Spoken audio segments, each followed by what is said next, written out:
let's take a trip to Asgard, a city of magic, gods, CGI buildings, and Matt Damon. Today we are going over the new cards releasing this month, checking out some of the lore to understand the characters a bit better, and ultimately giving them a letter rating in this installment of Season Pass Review.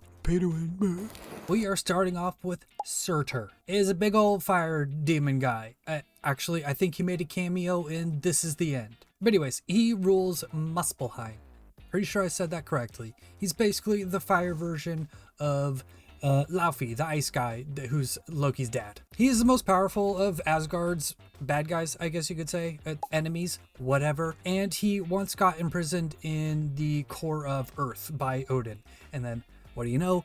Loki let him out, but then he got imprisoned somewhere else. And this cycle goes on and on until eventually he is the cause of Ragnarok. Smash, smash, fire sword, Asgard go bye-bye.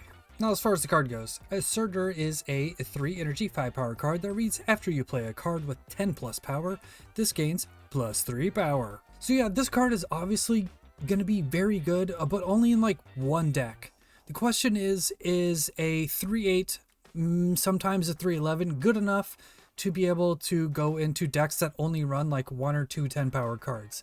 Maybe, but I don't know. We'll see. But yeah, in the one deck, I mean, let's be real. Everyone knows the deck that every content creator is going to make the first couple of days that Surtur is out. It's going to be Zabu, Psylocke, Armor, Cosmo, Atuma, Cold Obsidian, Crossbones, Typhoid Mary, Scar, Surtur, and I don't know. It doesn't really matter what the rest of the deck is. It's just a bunch of big power stuff. You make Surtur really big. Dude, Surtur is going to be like 14 power in that deck, which is absurd. It's very good. But like I said earlier, is he actually going to go in any other decks? I don't know. I think that's where we're going to find whether or not Surtur can stand the test of time. Surtur gets a C+ because it's going to be very strong in one deck, but probably not anywhere else. Moving on to the bad dog, Fenris Wolf. So Fenris is a giant wolf, basically, and in Norse mythology, he's the dude who eats everything. During Ragnarok, Surtur destroys everything during Ragnarok, and then Fenris rolls up afterwards and makes everything a snack and eats the entire realm of existence, including Odin and Valhalla and all that stuff. In Marvel, though, he's a super smart, shape-shifting dog. He is the baby of Loki and Angerboda? Sure. So long story short, Fenris was like a little puppy dog, and the Asgardians thought, hey, maybe we should put this dog on a leash. He might grow up to be dangerous. So they politely went up to Fenris in their defense and said, hey, can we put you on a leash, please? You're a scary dog. And Fenris, he said, yeah, sure. But I got a little couple of stipulations here. He said, hey, if you try to trap me with this thing, I'm going to bite you. And the Asgardians were like, no, it's just, precaution.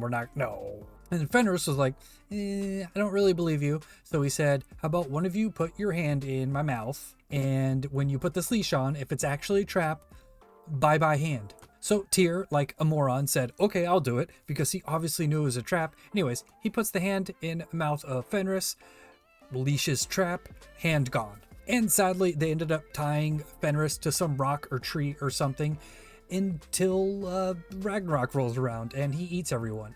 Deservedly so. Fenris, the card, is a 2 energy, 3 power card that reads activate, resurrect the highest power discarded or destroyed enemy card to your side of this location.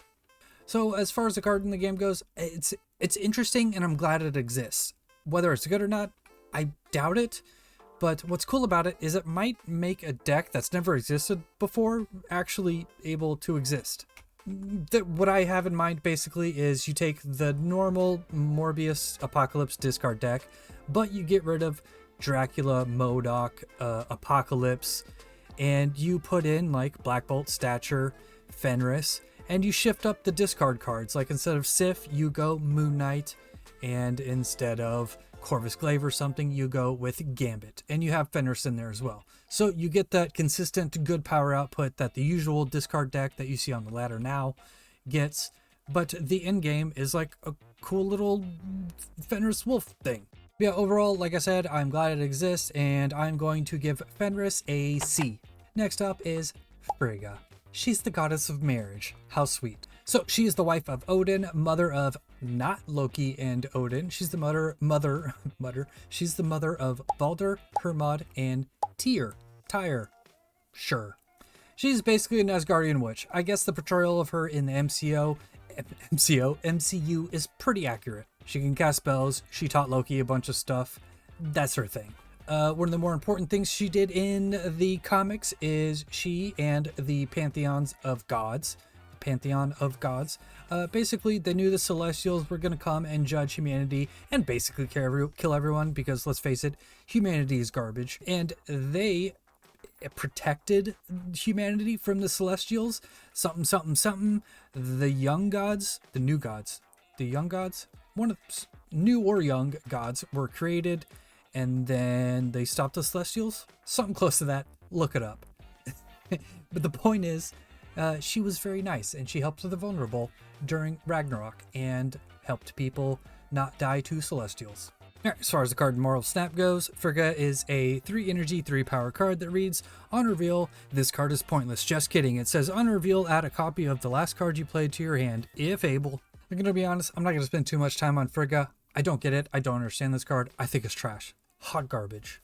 Yes, there are certain scenarios where I think she would be good value, but all of the scenarios where I'm like, oh, that would be a cool play, just there's so much setup that you have to do to be like, oh yeah, that would be a good scenario where I'd want to play a 3 energy, 3 power card. What?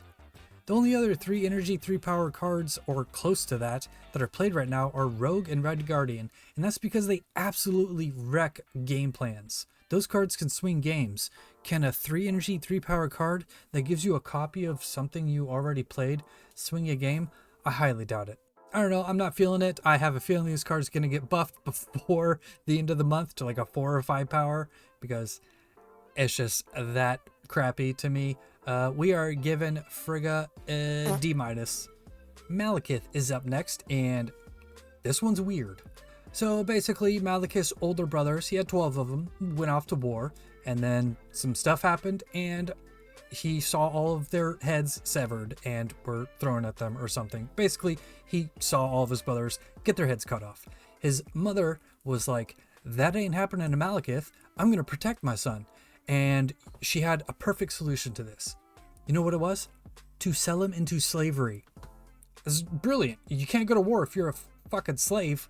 And the cherry on top of this dumbass cake, she traded Malekith into slavery for, get this, snake livers and pickled toads. I have so many questions! Malekith apprentice under some wizard, yada yada. He gets powerful, yada yada. He comes back, says, hey mom, remember selling me into slavery? That was fucking rude. So I'm gonna feed you to dogs now. And she died. That's Malekith's story. Okay, so as far as Malekith in the game goes, he's a 4 energy, 6 power card that reads, on reveal, add a 1, 2, or 3 cost card from your deck here. It reveals at the end of the game. So yeah, I think this card's like obviously decent. I mean, if you build your deck correctly, you always get what you want out of Malekith.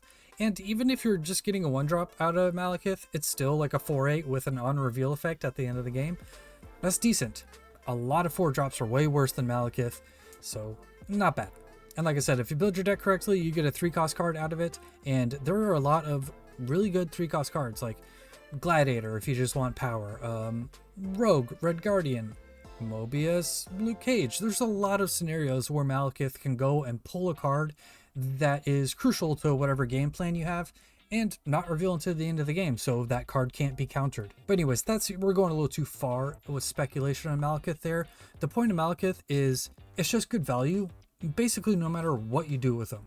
So that's the sign of a good card. I think it's going to be solid.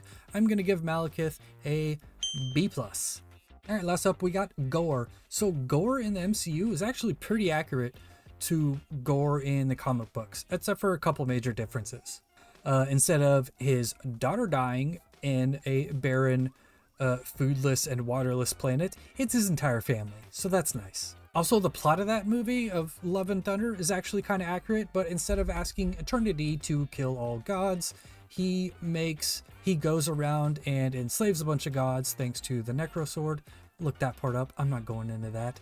But yeah, he gets powerful and enslaves a bunch of gods and makes them build a god bomb. I have questions about a god bomb. Does it kill only gods? Does it kill normal people and gods alike?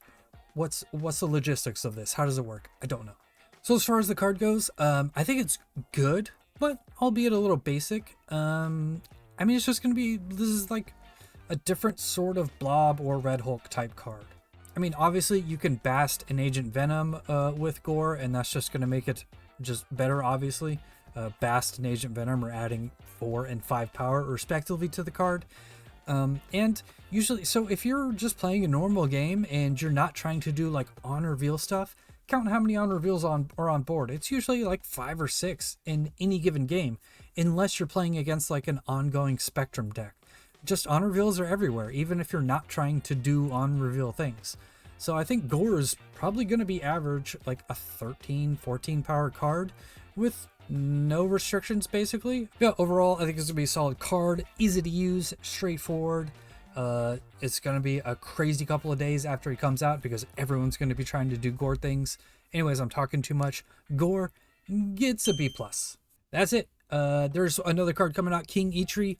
Activate, draw a card that didn't start in your deck. That's going to be a free card. I'm not going over all the details on that. It's a Thor and Beta Ray Bill card. Cool. I'm glad it exists. It's free, so everyone gets it. Yay. But as far as everything else goes, this video is over. Later, nerds.